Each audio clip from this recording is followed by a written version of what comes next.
ನಡೀತಾ ಇರುವಂತ ದಾಳಿ ಅಷ್ಟಕ್ಕೆ ನಿಲ್ಲಿಲ್ಲ. 92 ಪೂರ್ವದಲ್ಲಿ 91ನೇ ಇಸ್ವಿಯಲ್ಲಿ ಭಯೋತ್ಪಾದಕ ಸಂಘಟನೆಗಳ ಲಷ್ಕರ್ ಎ ತೊಯ್ಬಾ,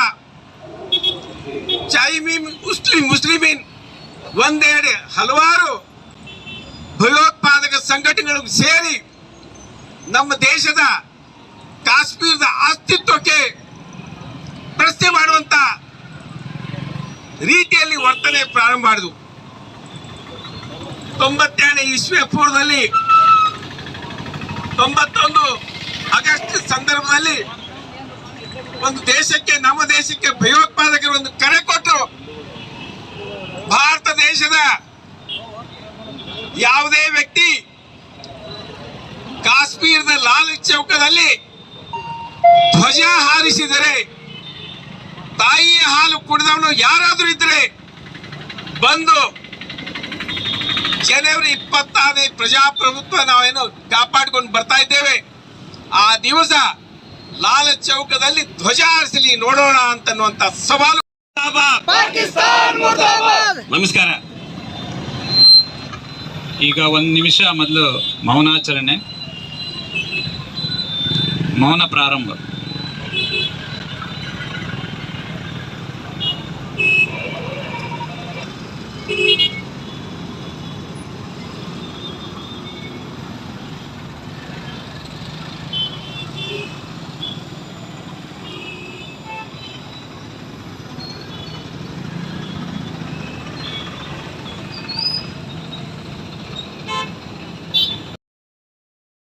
ಚಟುವಟಿಕೆಗಳು ನಿರಂತರವಾಗಿ ಜಮ್ಮು ಕಾಶ್ಮೀರದಲ್ಲಿ ನಡೀತಾ ಬಂದದ್ದನ್ನು ನಾವೆಲ್ಲ ಕಂಡಿದ್ದೇವೆ.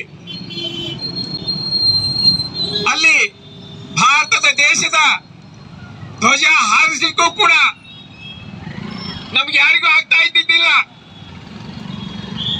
ಶ್ರೀನಗರ ಜಮ್ಮು ಕಾಶ್ಮೀರ ರಾಜ್ಯದ ರಾಜಧಾನಿ. 1990ನೇ ಇಸ್ವಿಯ ಸುಮಾರಕ್ಕೆ ಅಲ್ಲಿ ಭಯೋತ್ಪಾದಕ ಚಟುವಟಿಕೆಗಳು, ಮುಸ್ಲಿಂ ಪ್ರೇರಿತ ಉಗ್ರವಾದಿಗಳ ಚಟುವಟಿಕೆಗಳು ನಿರಂತರವಾಗಿ ಪಾಕಿಸ್ತಾನದ ಕುಮ್ಮಕ್ಕಿನಿಂದಲಾಗಿ ನಡೀತಾ ಬರ್ತಾ ಇದ್ವು.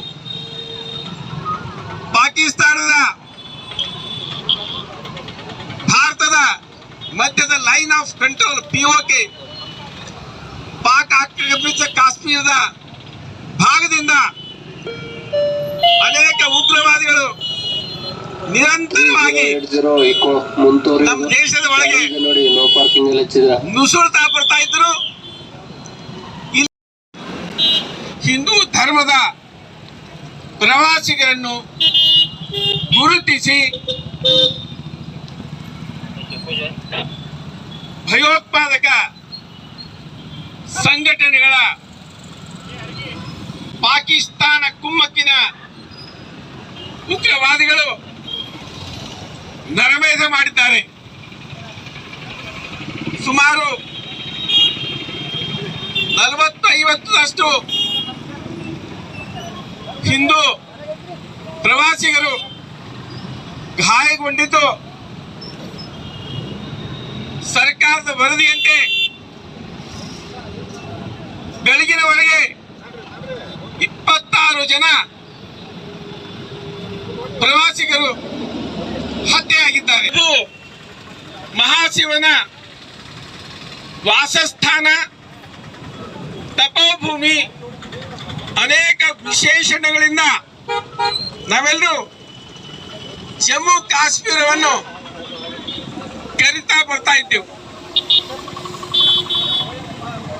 ಪೂರ್ವ ಪಾಕಿಸ್ತಾನ, ಪಶ್ಚಿಮ ಪಾಕಿಸ್ತಾನ ಅನ್ನುವಂತ ವಿಂಗಡಣೆ ಆದ ನಂತರ 1970ರ ನಂತರ ಹಿಂದಿನ ಸರ್ಕಾರಗಳ ಒಂದು ಜನವಿರೋಧಿ ನೀತಿ, ಭಯೋತ್ಪಾದಕರಿಗೆ ತಲೆ ತಗ್ಗಿಸುವಂತ ನೀತಿ, ಅವರ ಕುಕೃತ್ಯಗಳಿಗೆ ನಮ್ಮ ಸೈನ್ಯ ಅತ್ಯಂತ ಸಮರ್ಥವಾಗಿದ್ದರೂ ಕೂಡ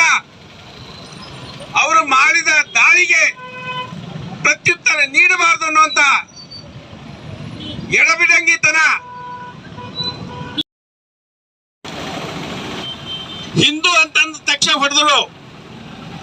ನೀವು ಯಾವ ಭಾಷೆ ಮಾತಾಡ್ತೀರಿ ಅಂತ ಕೇಳಿಲ್ಲ. ಹಿಂದೂ ಅಂತ ಹೇಳಿದ ತಕ್ಷಣ ಅವನು ಹೊಡೆದ್ರು.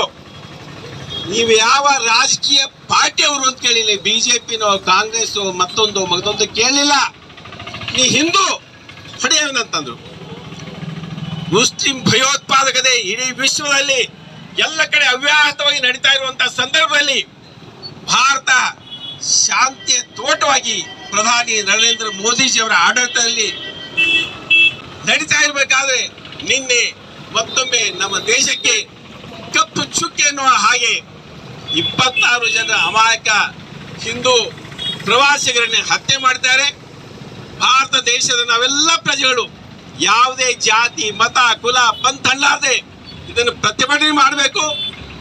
ಅನೇಕ ಜನರು ಇದ್ದಾರೆ ಹಿಂದೂಗಳ ಮೇಲೆ ಹತ್ಯೆ ಆದಾಗ ಸುಮ್ಮಿರ್ತಾರೆ. ಅವರು ಏನು ಪ್ರತಿಭಟನೆ ಬುದ್ಧಿಜೀವಿಗಳ ಒಂದು ತಂಡ ಇದೆ. ಸ್ವಾಮೀಜಿಗಳು ಅನೇಕ ಕಡೆ ನೋಡ್ತಾ ಇದೀವಿ ನಾವು. ಅವ್ರು ಯಾರು ಇದಕ್ಕೆ ಬಂದು ಹೇಳಕ್ ಬರುದಿಲ್ಲ, ಪ್ರತಿಭಟನೆಗೆ ಬರುವುದಿಲ್ಲ. ಅವರು ತಮ್ಮ ಧರ್ಮ ತಮ್ಮ ಜಾತಿ ತಮ್ಮ ಕುಲ ಅದರ ಬಗ್ಗೆ ಆದಾಗ ಮಾತ್ರ ಹೊರಗಡೆ ಬರುವಂತದ್ದು. ಇದು ದೇಶದ ಮೇಲೆ ಆದಂತಹ ಗದಾಪ್ರಹಾರ. ಇದಕ್ಕೆ ನಾವೆಲ್ಲರೂ ಒಟ್ಟಾಗಿ ಒಂದಾಗಿ ಇಂಥ ಕೃತ್ಯಗಳಿಗೆ ಯಾರೇ ಕುಮ್ಮಕ್ಕ ಕೊಟ್ಟರು, ಯಾರೇ ಅದರ ಬಗ್ಗೆ ಮಾತಾಡಿದ್ರು ಕೂಡ ಅವರ ನಾಲ್ಗೆ ಕತ್ತರಿಸ್ತೇವೆ. ಆ ದೇಶ ವಿರೋಧಿ ಚಟುವಟಿಕೆ ಮಾಡುವಂತಹವರನ್ನು ಅಂತ ಎಚ್ಚರಿಕೆಯ ಗಟ್ಟೆ ಇಡೀ ದೇಶ ವ್ಯಾಪಿಯಾಗಿ ಒಳಗಬೇಕಾಗಿದೆ.